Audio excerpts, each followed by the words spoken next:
influential Limpart. There was a couple of incidents which, I mean, I'm no expert, Des, as you know, but which really? they Don't could put have... yourself down. OK, then I'm a bit of an expert. And they could have been dives, I thought, possibly. Dive-ish. Dive-ish. There's one just outside the area, and incredibly, Limpart gets a free kick for that. If anything, it should have gone the other way. But he's just outside the area. This one, he gets his position in better. This is the penalty, and I don't think there's any contact there at all. Nothing. Now, the next one later on was definitely a dive. I think this one coming up. Like this one? There's yeah. Anders. That's it. Actually, I've seen it again. Perhaps not as blatant as the first two. Yeah, you might be right. Actually, I saw Mike Walker give Anders Limpar some advice about halfway through the game. I don't know if you spotted that. That might relate to that. There you go. Yeah. Oh, that's it, yeah. Oh dear. Well, that must have helped, I think. I think Hansen and Brookie are in danger here because this is really... I mean, We're this cooking is, now, aren't we? Yeah, we are. You're off and running. Now, But Blackburn... some terrible defensive errors. Oh, this chair, it's... Yeah. What about Letitia, though?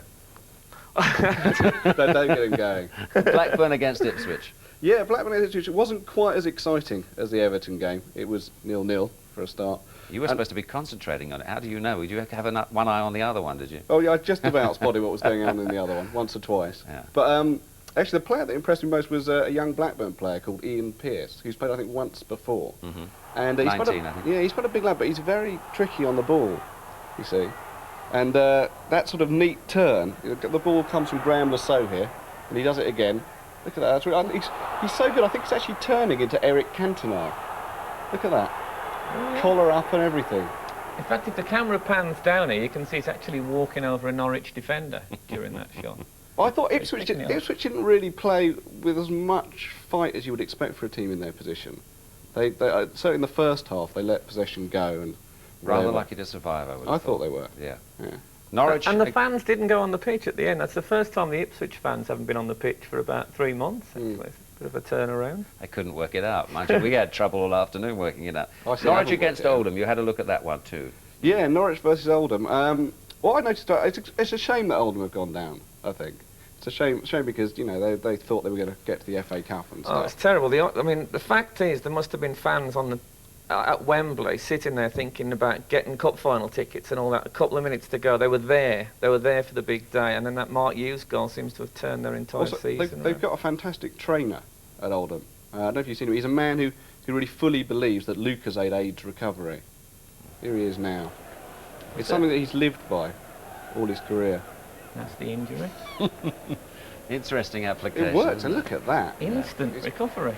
But he's had to deal with an awful lot, this trainer over there. It's Sean McCarthy, who's had a terrible record, apparently, of shoplifting broccoli. And the trainer's had to deal with that as well. Look at that. Oh, yeah.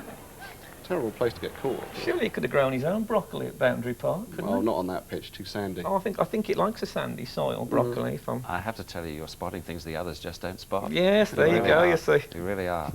More in the moment table. Finished, and it finished like that.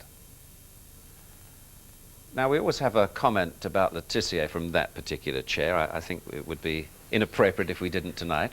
Well, I think I want to break the Hansen mould, actually. I think Letitia is a fantastic player. He looked great today. And recently, since Alan Ball took over at Southampton, I think he's looked fantastic. Yeah, I love Matthew Letitia. I don't know if I'm being over nice by saying that, but I do really like Matthew Letitia. I've always thought it's You completely... set out to be sort of nice, didn't you? I set out to be nice. I'm being even nicer than I Right. set out to be now. Yeah, but it's no good doing it once every 3 or 4 weeks.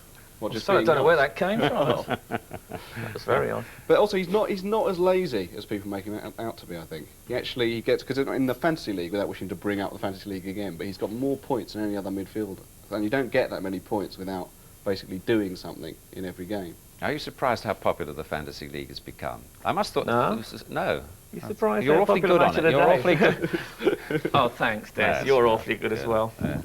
And Yes, you're quite you're- good too, David, by the yeah, way. You're Yes. rubbish, I think. Yeah. Oh, thanks. Yeah. Now, my heart does go out to those fans today. I think fans are a resilient lot. I was leaving the Hawthorns about 3 months ago. We just lost to Nottingham Forest. And there's an announcement came over the loudspeakers, and it said, Mr. So-and-so, your wife has just given birth to a baby.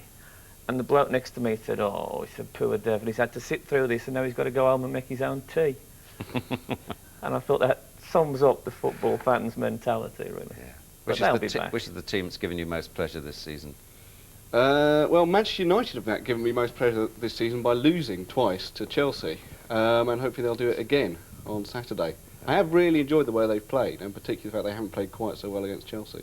I think Blackburn have done incredibly well to make a race of it in the end, because it was so much a one-horser.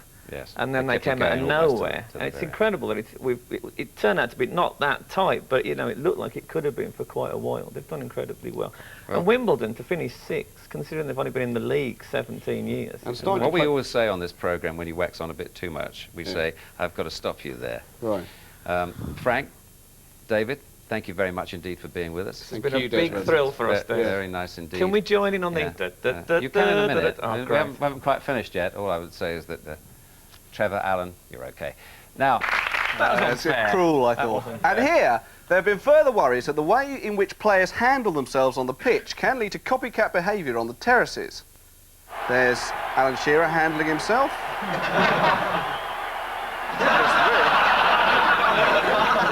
They're like sheep, aren't they? Good God.